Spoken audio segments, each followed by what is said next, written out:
Welcome to Cheating Tales Lab. We're grateful you've chosen to join us today. Tell us, which part of the world are you watching from? Big city? Small town? Country? We'd love to know. Now, let's dive into today's story. Chapter 1. Blood and Concrete. Wade Hastings stood at the window of his downtown office, watching the city he'd conquered brick by brick. Unlike the silver spoon executives populating the neighboring towers, Wade had built Hastings' security solutions from nothing but grit and calculated risks. The son of a construction worker who died on a poorly regulated job site, Wade had turned his childhood trauma into a ruthless drive that propelled him from community college to owning the most sophisticated security firm in the Midwest. "Mr. Hastings, your 2 o'clock is here," his assistant's voice crackled through the intercom. Wade straightened his tie, custom-made like everything else in his life. At 42, he maintained the physique of a man who never forgot where he came from, broad-shouldered, solid, with hands that could still break concrete blocks from his martial arts training. "Send him in, Lena." The door opened to reveal Patrick Sullivan, the latest trust fund kid looking to secure his family's estate. Wade had met Brooke Sullivan at a charity gala 7 years ago, where the Powell family's youngest daughter had been slumming it with the self-made crowd. Her father, Terrence Powell, heir to the Powell banking fortune, had nearly had an aneurysm when Wade and Brooke started dating. "She needs someone stable," Terrence had said at their engagement dinner, not bothering to lower his voice. "Not some thug who got lucky in business." Wade had simply smiled, knowing that men like Terrence never understood that true power wasn't inherited, it was built. And Wade had built an empire that now protected half the city's elite, including, ironically, many of Terrence's banking clients. Marriage to Brooke had given Wade social legitimacy, but it had never given him what he truly wanted: respect from the Powell family. For 7 years, he'd played the role of devoted husband, attending their sterile society functions, enduring their thinly veiled contempt. "Mr. Hastings, my grandfather speaks highly of your work," Patrick said, extending a soft hand that Wade knew had never seen a callus. "Your grandfather is a wise man," Wade replied, thinking of how Old Man Sullivan had been the first of the city's elite to recognize Wade's potential. "Now, tell me what keeps you up at night." As Patrick rattled off concerns about his family's new lake house, Wade's phone buzzed with a text from his right-hand man, Dominic Reeves. "We need to talk. Found something on the Powell surveillance." Wade's jaw tightened imperceptibly. 6 months ago, he'd installed security at his in-laws' estate as an anniversary gift to Brooke. What Terrence didn't know was that Wade had instructed Dominic to include special monitoring features. Not because Wade was paranoid, because he was always prepared. "Excuse me one moment," Wade said to Patrick. "My associate has a pressing matter." He stepped out, calling Dominic immediately. "What did you find?" "Boss, you're not going to like this. I was reviewing the footage from last week when you were in Tokyo. Brooke visited her parents, but she wasn't alone." "Who was she with?" Wade's voice was calm, belying the sudden coldness spreading through his chest. "Nolan Bradford, your new head of operations." Wade's mind flashed to the young ex-military officer he'd hired 3 months ago. Talented, hungry, reminded Wade of himself 20 years ago. He'd fast-tracked Nolan's career, even invited him to dinner at their home. "Send me the footage. I'll finish with Sullivan and call you back." Returning to his office, Wade completed the meeting with the same precision and charm he always displayed. Nobody would have guessed that beneath his collected exterior, gears were already turning, mapping out possibilities, consequences, and ultimately, retribution. That night, in his home office, Wade reviewed the footage. The timestamps showed Brooke and Nolan entering his in-laws' guest house. They didn't emerge for 2 hours. When they did, Brooke straightened her dress while Nolan zipped his pants. Wade didn't rage. He didn't break things. He sat perfectly still, watching the footage for more times. Then he picked up his phone and made a call. "Dominic, I need complete surveillance on my wife and Nolan Bradford. Every text, call, email. Every place they go, everyone they talk to. Consider it done." "What are you thinking, boss?" "I'm thinking it's time the Powells learned what happens when you underestimate Wade Hastings." Chapter 2. Paper Trails. 3 weeks of surveillance revealed an affair that had been going on for nearly 6 months. Wade watched each piece of evidence with detached curiosity, studying how Brooke, his wife of 7 years, transformed into a different person with Nolan. More animated, more alive, more stupid. Their text messages exposed not just a physical affair, but a growing conspiracy. Nolan had applied to Hastings' security specifically to get close to Wade. Their pillow talk included discussions of Wade's business vulnerabilities, his clients, his security protocols. "Your husband built the company on instinct and muscle," Nolan had written. "We can build something better with your family's connections and my expertise. Once we have enough on him, we can push him out completely." Wade noted with clinical interest how Brooke had responded enthusiastically. The woman who had shared his bed, who had sworn vows, was systematically working to destroy everything he'd built. Most telling was the discovery that the entire Powell family wasn't just aware of the affair, they were actively facilitating it. Brooke's sister Marissa had covered for her multiple times. Her mother Vivian had conveniently invited Nolan to family gatherings when Wade was traveling. And Terrence Powell had met privately with Nolan 3 times, clearly plotting something beyond a simple affair. Wade's gathering of intelligence was interrupted by an unwelcome call from his father-in-law. "Wade, it's Terrence. Vivian's birthday dinner is next weekend. Family only. Of course. What time should we arrive?" A pause. "Actually, Brooke mentioned you're very busy with work. No need to feel obligated to attend." Wade's voice remained pleasant. "Nonsense. I wouldn't miss it." "Look," Terrence's voice hardened. "You're an embarrassment. Don't come to the party." The line went dead. That evening, Wade noticed Brooke typing furiously on her phone. When she saw him watching, she quickly put it down. "Everything okay?" he asked. "Just work stuff," she lied smoothly. "By the way, Mom's birthday dinner is next Saturday. I didn't send you an invitation because Dad said it's just immediate family this time. You don't mind, do you? I know how boring you find these things." Wade smiled warmly. "Whatever makes you happy, honey." Later, reviewing their surveillance, he saw her message to Nolan. "Dad told Wade not to come. You're all set to attend as my +1. Everyone will be there." Wade leaned back in his chair, finally allowing himself a genuine smile. So the entire Powell family would be present, plus his traitorous employee, all believing Wade was ignorant of their scheme. It would be the perfect venue for what he had planned. Chapter 3. The Architect. While Brooke believed he was on a business trip to Detroit, Wade was actually meeting with his most trusted allies in a secure location across town. Present were Dominic, his head of security, Layla Nash, his brilliant legal counsel who'd escaped an abusive marriage, and Santos Vega, a computer expert whose talents extended well beyond the legitimate. "They've created a paper trail," Wade explained, spreading documents across the table. "Corporate espionage. Nolan's been copying classified client files and security protocols. With Terrence Powell's banking connections, they could poach half our clients within 6 months. Why not just confront them now?" Santos asked. "We have enough evidence to bury Bradford in legal problems." Wade shook his head. "This isn't just about Nolan or even Brooke. The Powells have been waiting for an opportunity to push me out since day one. I want them all exposed." "What's your play?" Layla asked, her legal mind already calculating angles. "Vivian Powell's birthday party. The whole family will be there, plus Nolan as Brooke's guest. They think I'm uninvited and unaware." Wade's smile didn't reach his eyes. "I'm going to attend anyway." "That's it." Dominic looked disappointed. "We just walk in and surprise them?" "No," Wade said. "Before that, we're going to make some arrangements. Santos, I need you to create a special access point in our company database. Make it look like Nolan found a backdoor.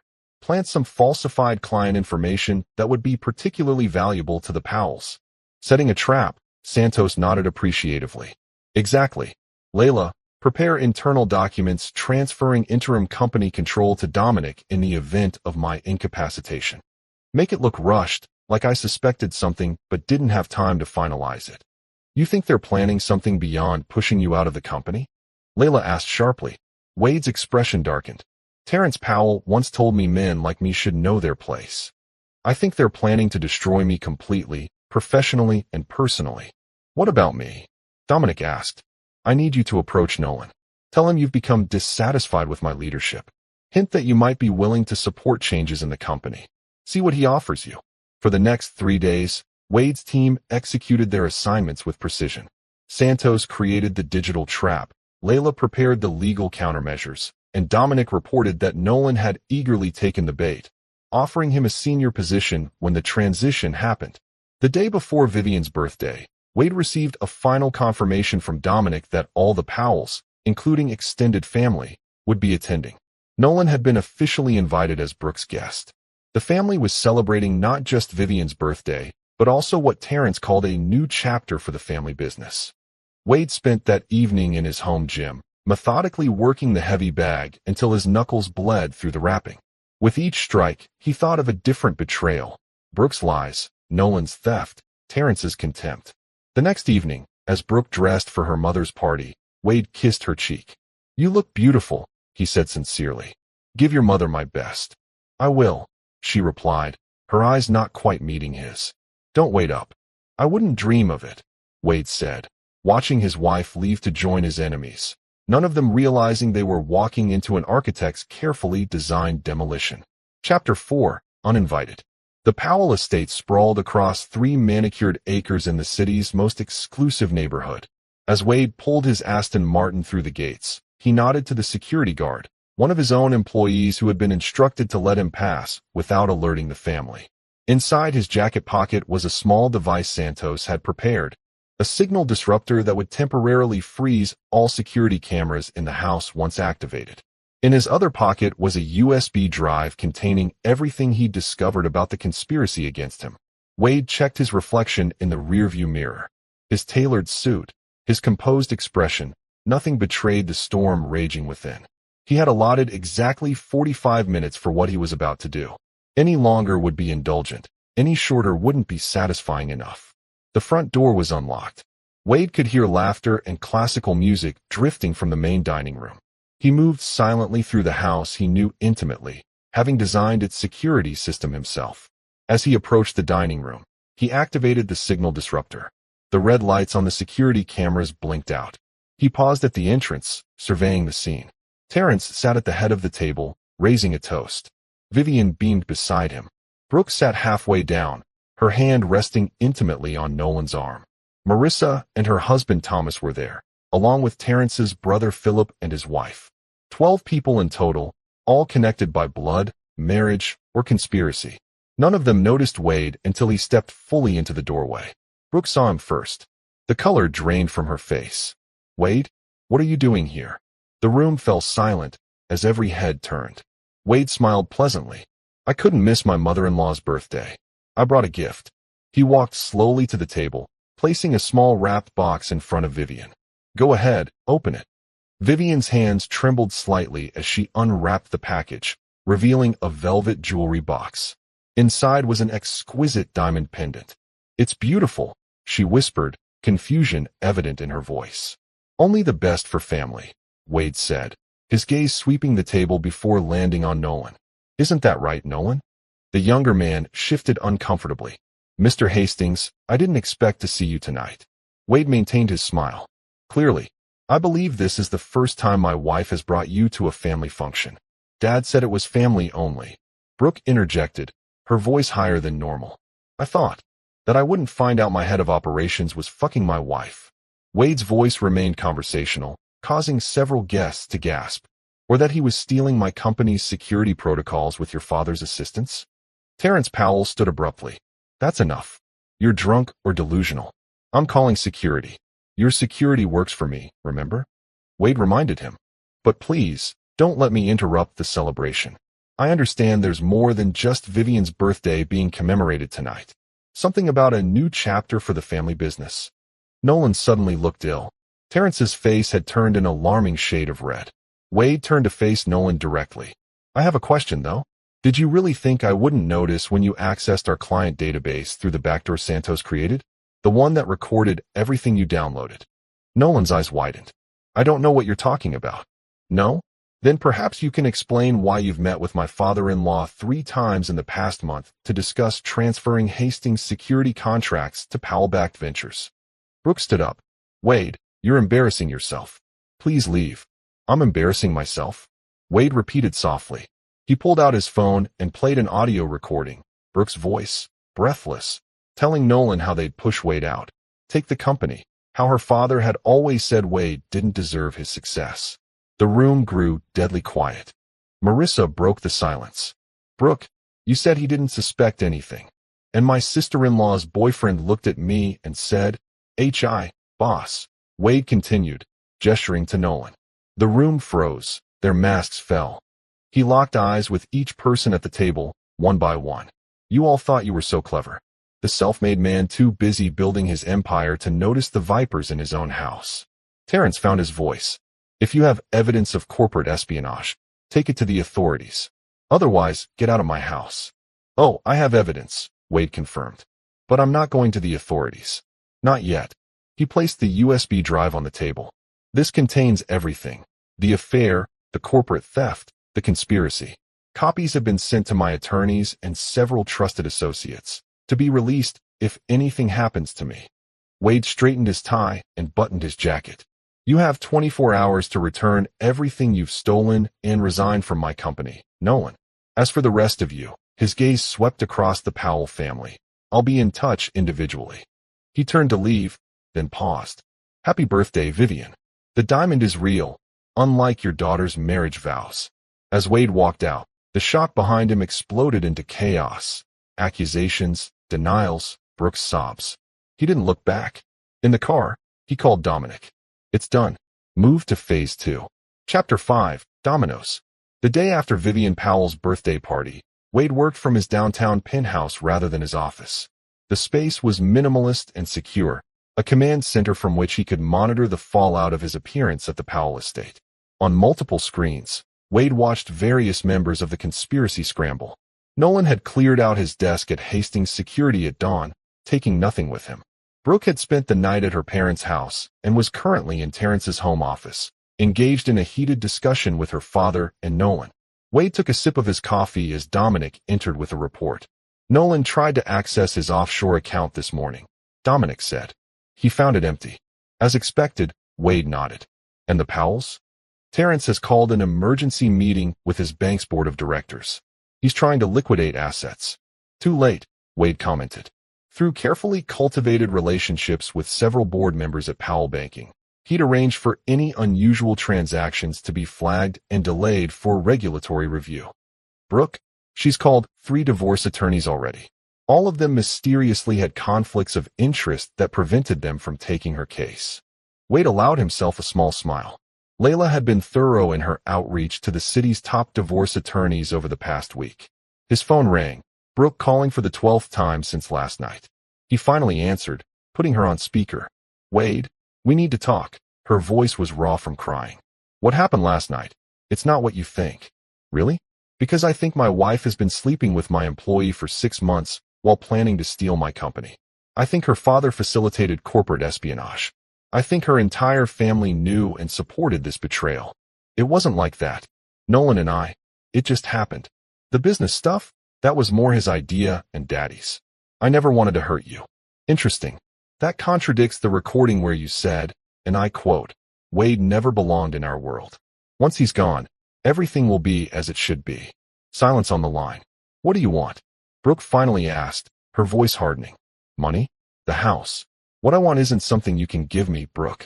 But don't worry, you'll understand soon enough. As for the divorce, I've already filed the paperwork. Your belongings will be packed and sent to your parents' house by this evening. You can't just. I already have. Goodbye, Brooke. Wade hung up and turned to Dominic. How are we doing with the board members? 5 have confirmed they'll vote with us. That's the majority we need. Wade nodded. Terrence Powell's position as chairman of Powell Banking had always been his pride and source of power. By tomorrow, that position would belong to someone else, someone who owed Wade a significant favor. And Nolan's military contacts. We've sent the evidence of his corporate espionage to his former commanding officer. His security clearance review has been flagged. He won't be getting any government contracts. Wade checked his watch. It's time for my meeting with Philip Powell. Terrence's younger brother had always lived in his shadow, given fewer responsibilities at the bank despite his sharper financial mind. Wade had cultivated a quiet relationship with Philip over the years, recognizing a potential ally. Philip arrived at the penthouse looking nervous but determined. They're in a complete panic, he confirmed without preamble. Terrence is trying to claim you fabricated everything, but Brooke admitted the affair to Vivian. Nolan's denying the corporate espionage, but he can't explain how client information ended up on his personal devices. And your position? Philip's expression hardened. I told you years ago that Terrence would never accept you, no matter how successful you became. I warned Brooke that her father was using her to get at your company. Nobody listened. They're listening now, Wade observed. Are you prepared for what happens next? Once you take Terrence's position, there's no going back. Your brother will never forgive you. My brother has exploited and undermined me for 30 years, Philip replied. I think I can live without his forgiveness. Wade nodded. Then we proceed as planned. By this time tomorrow, you'll be chairman of Powell Banking. All I ask is that you remember who helped you get there. After Philip left, Wade received a text from Layla. Judge Goldman signed the divorce papers. Express processing as requested. Brooke gets nothing. Within 24 hours of his appearance at Vivian's birthday party, Wade had systematically dismantled the lives of everyone who had conspired against him. Nolan was unemployable in the security industry. Brooke was divorcing him, but on his terms. Terrence was about to lose control of his family's bank to his younger brother. But Wade wasn't finished. These were merely the first dominoes to fall.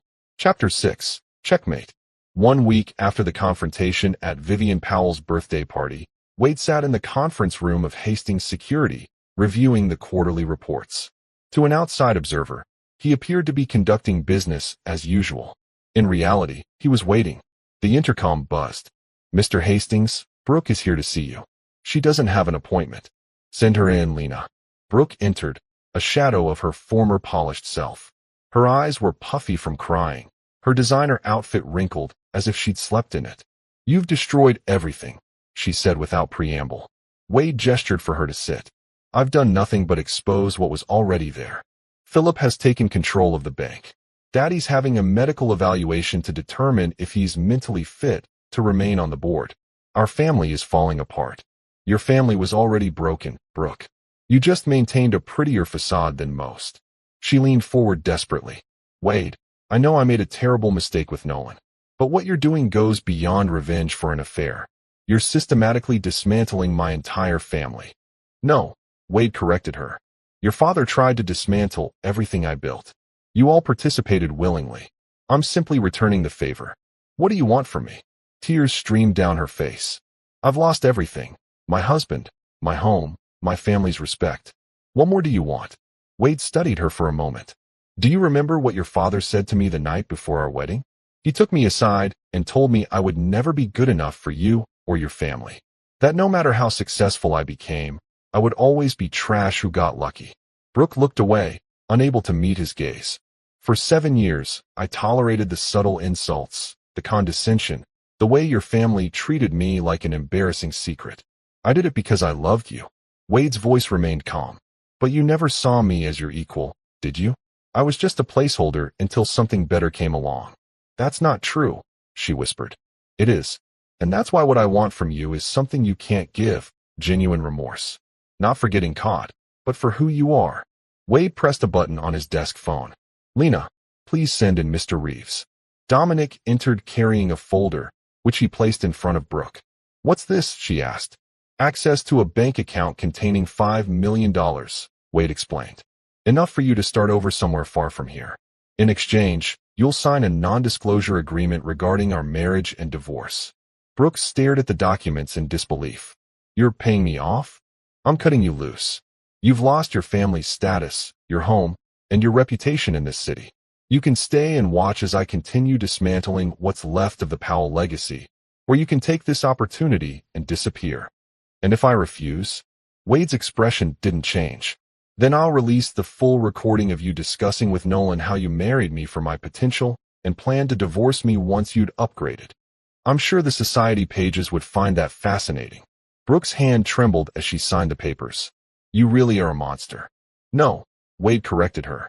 I'm exactly what your father always feared. Someone who couldn't be bought, bullied, or broken. After she left, Dominic raised an eyebrow. $5 million is generous for someone who betrayed you. It's not generosity, Wade explained.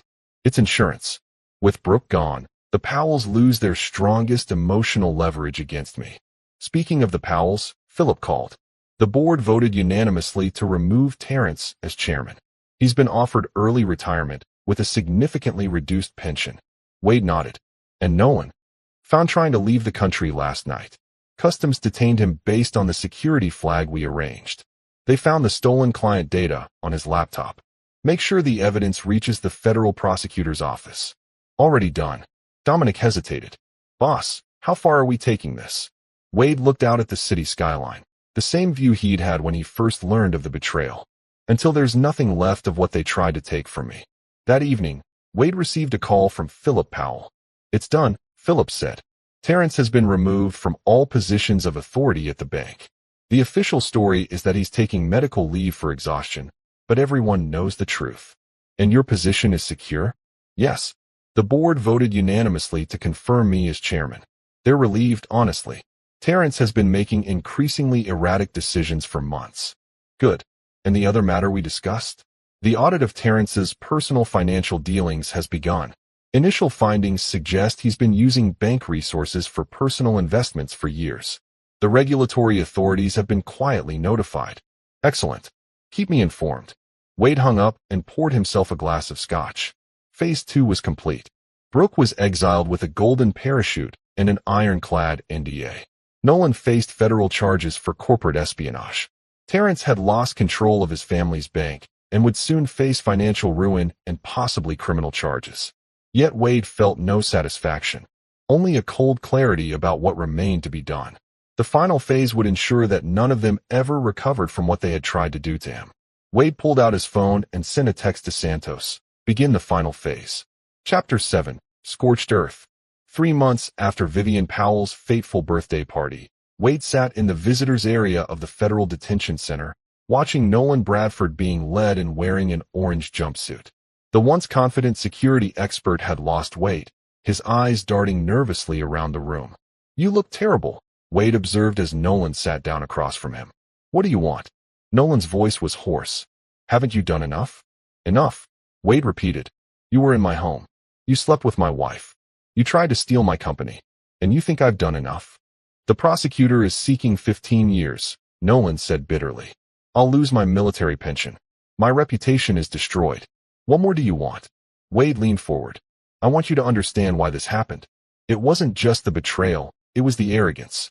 You and the Powells thought you were smarter than me, that I wouldn't notice, wouldn't fight back. So this is about your ego? No. It's about consequences. Actions have them. You're experiencing yours. Wade slid a document across the table. This is a modified plea agreement. My attorneys have discussed it with the prosecutor. Nolan scanned the document, his expression shifting from confusion to desperate hope. 5 years instead of 15? Possibility of parole after 3? Why would you do this? Because prison is just the beginning of your punishment, Nolan. When you get out, you'll have nothing. No career, no reputation, no future in security.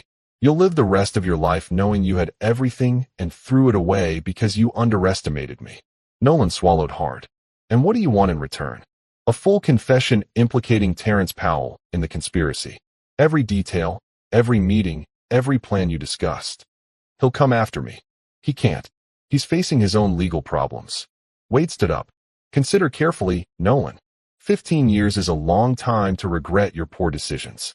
Later that day, Wade received confirmation that Nolan had signed the plea agreement and provided a detailed statement about Terrence Powell's involvement in the corporate espionage scheme. Wade forwarded the confession to Philip Powell, who responded immediately. This is exactly what we needed.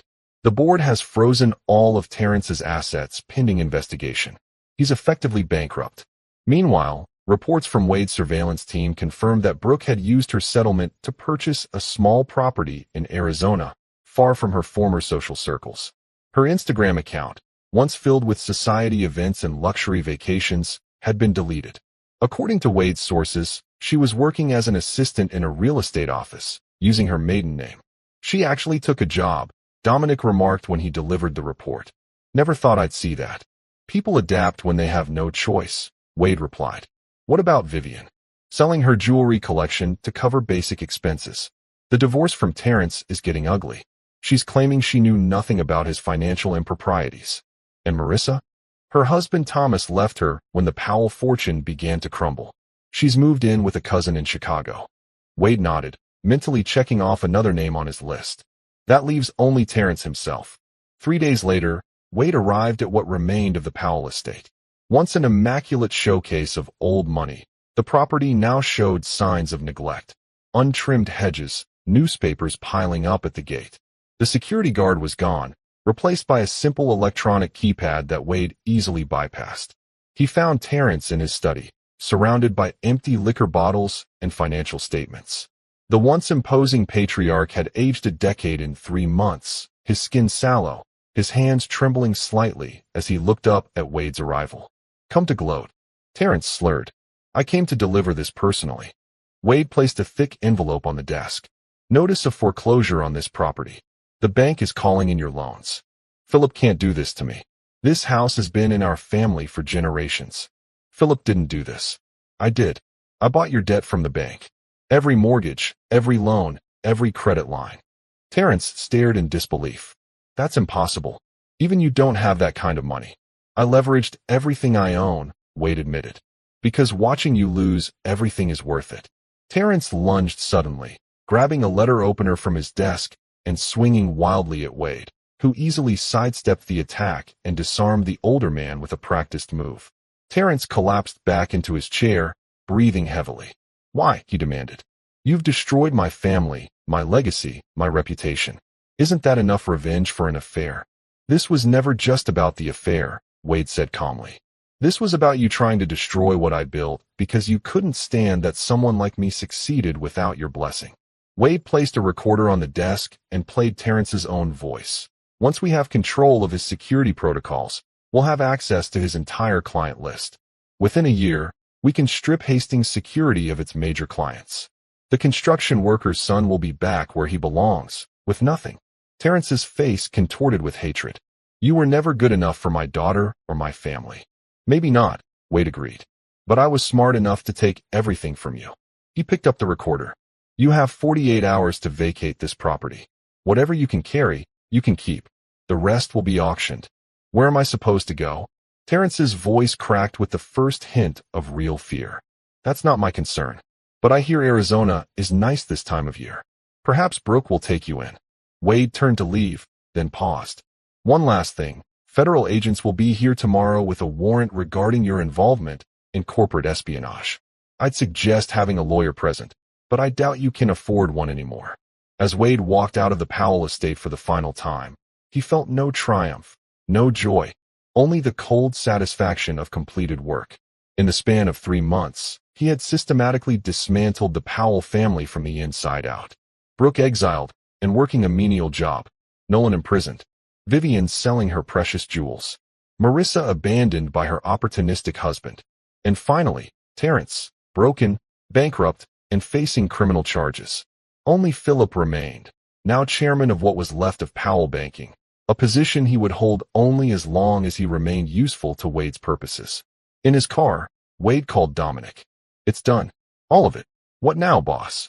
Wade looked back at the house that had symbolized everything he could never be in the Powell's eyes. "Now we rebuild. Stronger than before." Chapter 8. Ashes and Iron.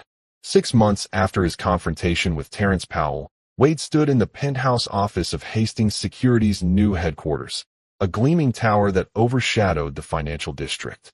The company had not merely survived the attempted takeover. It had thrived, expanding into new security sectors and acquiring 3 smaller firms. The corporate restructuring had been brutal but effective. Any employee with connections to Nolan Bradford had been terminated. Client protocols had been completely overhauled. Wade had personally met with each major client to ensure their continued confidence in the company. "The Singapore contract is finalized," Dominic reported, entering with a stack of documents. "That puts us in 7 countries now." Wade nodded, signing the papers. "And the Powell banking situation?" "Philip has done exactly as instructed. The bank has been quietly divested of its riskier assets. Stock value has stabilized. Your ownership stake is now at 30%. Good. And our former family members." Dominic handed over a thin file. "Terrence Powell pleaded guilty to reduced charges of conspiracy to commit corporate espionage. He'll serve 18 months in a minimum security facility, followed by 3 years of probation.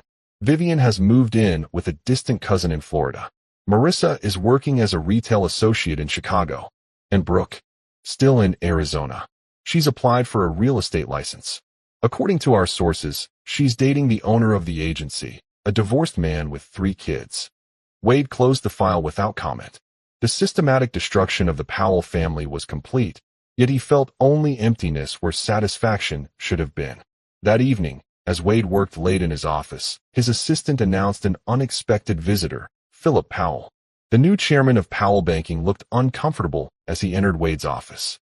Once Terrence's overlooked younger brother, Philip now carried himself with the confidence of a man who had finally stepped out of a shadow. "I received your message about divesting my ownership stake in the bank," Philip said without preamble. "I thought we had an understanding." "We did," Wade confirmed. "You helped me destroy your brother, and I helped you take his position. That arrangement has reached its natural conclusion. So, I was just another pawn in your game?" "Everyone was a pawn, Philip. Some were just more useful than others." Philip's expression hardened. "And what happens if I refuse to sell my stake in the bank?" Wade smiled thinly. "Then I release evidence showing you knew about your brother's illegal activities years before I exposed them. The board would have no choice but to remove you as well. You really are a ruthless bastard." "I'm what your family made me," Wade corrected him. "You Powell spent years treating me like an outsider, an embarrassment who married above his station. When your brother and my wife tried to take everything from me, they taught me a valuable lesson about family loyalty." Philip stared at him for a long moment. "What happens to the bank after I'm gone?" "It continues. The Powell name remains. But the control returns to where it belongs, with people who understand that power isn't inherited, it's earned." After Philip left, Wade stayed in his office, watching the city lights emerge as darkness fell. His phone buzzed with a text from an unknown number. "It's Brooke. I heard about Daddy's plea deal. Is this finally over?" Wade considered ignoring the message. Instead, he replied, "It's been over for months. You just didn't realize it." Her response came quickly. "I'm sorry. For everything. I know that doesn't change anything, but I needed to say it." Wade didn't reply. There was nothing left to say to the woman who had once been his wife. The Brooke he had married, or thought he had married, had never really existed. Later that night, in his new home, a fortress-like mansion overlooking the lake, Wade reviewed the final reports on the Powell family's downfall. Every detail meticulously documented, every retaliation precisely calibrated to the betrayal. Dominic poured 2 glasses of scotch, handing one to Wade. "To victory," he toasted. Wade didn't lift his glass. "There's no victory here, Dom. Only consequences." "What do you mean?" "You destroyed everyone who betrayed you. You've expanded the company. You're more powerful than ever. And completely alone," Wade observed. "The Powells taught me that family can't be trusted. Brooke taught me that love is just a convenient lie. Nolan taught me that loyalty can be bought." "So what now?" Dominic asked. "You've gotten your revenge. What's next?" Wade looked out at the city he'd conquered twice, first through ambition, then through vengeance. "Now we make sure it never happens again. No one gets close enough to betray me. No one gets another chance to take what's mine." "Sounds lonely," Dominic observed. "Power always is," Wade replied, finally lifting his glass. "To consequences." Chapter 9, Iron Throne. 1 year to the day after Wade Hastings had walked uninvited into Vivian Powell's birthday party, he stood at the window of his expanded empire's headquarters, surveying a city that now bent to his will. Hastings' security had tripled in size, absorbing smaller competitors and expanding internationally. Powell Banking existed in name only, its assets redistributed, its board replaced with Wade's allies. The Powell family had been scattered to the winds. Terrence, recently released from his shortened prison sentence, now lived in a modest apartment in Florida near Vivian, both of them relying on a small stipend Wade allowed them through a series of shell companies. Marissa had remarried, a middle manager at a retail chain, a far cry from her socialite days. Brooke had completed her transformation from society wife to working-class single woman, her real estate career modestly successful in her small Arizona town. Only Philip Powell had maintained some semblance of his former life, having negotiated a settlement that allowed him to retire comfortably in exchange for his complete withdrawal from the financial world. "Mr. Hastings, your 4 o'clock is here," his new assistant announced through the intercom. Wade turned from the window. "Send them in." A young couple entered, the man confident but deferential, the woman elegant and poised. Thomas and Rebecca Carlyle, newlyweds and heirs to the Carlyle Hotel fortune, seeking Hastings Securities services for their global properties. Mr. Hastings, Thomas extended his hand. Thank you for meeting with us personally. Your reputation precedes you. Please, call me Wade, he replied, gesturing for them to sit. I understand you're expanding into Asian markets and need comprehensive security solutions. As the meeting progressed, Wade noticed Rebecca studying him with unusual intensity. When Thomas stepped out to take a call, she spoke frankly. My father warned us about you. You know, she said. He said you destroyed the Powell family because they crossed you. Said you were dangerous. Wade's expression remained pleasant. Business can be dangerous when people mistake politeness for weakness. The Powells made that mistake. And what happened to them? That was just business. No, Wade admitted. That was personal. Business is what we're discussing today. Thomas returned, and the meeting continued smoothly. They agreed to terms, contracts were prepared, and the Carlyles left with assurances that Hastings' security would protect their global interests. After they departed, Dominic entered with a concerned expression. The Carlyles are connected to half the old money families in the city. If they're spreading stories about the Powells, let them, Wade replied. Fear is a more reliable motivator than respect. Let them whisper about what happened to the last family that tried to take what's mine. That evening, as Wade drove home, he received a call from an unlisted number. Mr. Hastings? This is Diana Bradford, Nolan's mother. Wade's grip tightened on the steering wheel. Mrs. Bradford, what can I do for you? My son is being released next month. Her voice trembled slightly. The terms of his parole forbid him from returning to the security industry or contacting any former associates. Those terms are non-negotiable. I'm not calling to negotiate, she said firmly. I'm calling to thank you. Wade's brow furrowed. Thank me. Nolan told me everything. About the affair, the corporate espionage, what they planned to do to you. He said you could have pushed for the maximum sentence, but didn't. That wasn't mercy, Mrs. Bradford. It was calculation. Perhaps. But he's had time to reflect on his choices. He wanted me to tell you he understands now why you did what you did.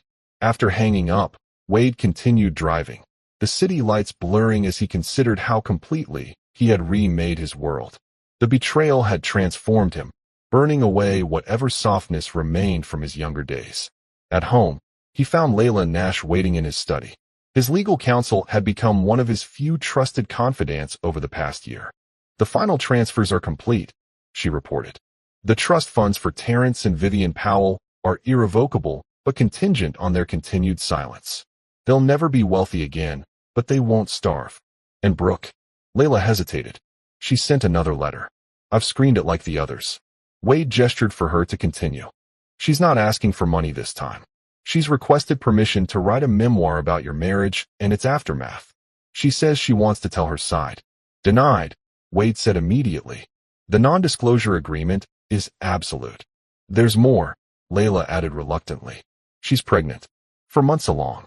She says the father is her boyfriend, the real estate broker. Wade absorbed this information without visible reaction. Ensure the child will be provided for. Anonymously. No connection to me. Of course. Layla studied him. It's been a year, Wade. You've won. Completely. But at what cost? Everything, he acknowledged. And it was worth it. Later, alone in his study, Wade opened a small safe behind a painting and removed a velvet box. Inside was his wedding ring, which he hadn't worn since the night of Vivian's birthday party. Beside it was a photograph of him and Brooke on their wedding day, both smiling, his arm around her waist, her hand on his chest. He closed the box and returned it to the safe. That life was gone, and so was the man who had lived it, the man who believed in love, in family, in second chances. In his place stood someone harder, colder, and utterly alone at the pinnacle of his power. The next morning, Wade called a meeting of his executive team. As they assembled around the conference table, Dominic, Layla, Santos, and other trusted lieutenants, he laid out his vision for the company's future. We've spent a year rebuilding from betrayal, he began. Now we expand. New markets, new services, new acquisitions. The Powell incident has actually improved our reputation in certain circles, Dominic noted. Clients know we protect our information at all costs. And avoid our vengeance, Layla added quietly. Wade nodded. Let that be our unspoken promise to anyone who considers crossing us. Loyalty is rewarded generously. Betrayal is punished absolutely. As the meeting concluded and his team dispersed, Wade remained at the head of the table, contemplating the empire he had defended and expanded. He had lost his wife, his in-laws, his ability to trust, but he had kept what mattered most: his company, his power, his reputation. He thought briefly of Brooke, pregnant, and starting a new life in Arizona. Of Terrence and Vivian, living on his charity in Florida. Of Nolan, about to be released to a world where his skills were now useless. They had all underestimated him, mistaking his ambition for arrogance, his determination for delusion. They had seen only the construction worker's son playing at being a business titan. They never understood that men like Wade Hastings, men who built their strength through resistance, couldn't be broken by betrayal. They could only be tempered by it, made harder, sharper, more dangerous. Wade Hastings had entered the Powell world as an outsider, an uninvited guest in their privileged lives.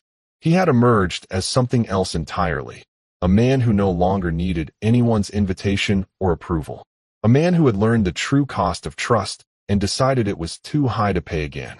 And as he looked out at the city he now controlled more completely than ever before, Wade Hastings felt the cold satisfaction of a battle decisively won, even if victory had left nothing but ashes in its wake. This is where our story comes to an end. Share your thoughts in the comments section. Thanks for your time. If you enjoy this story, please subscribe to this channel. Click on the video you see on the screen, and I will see you there.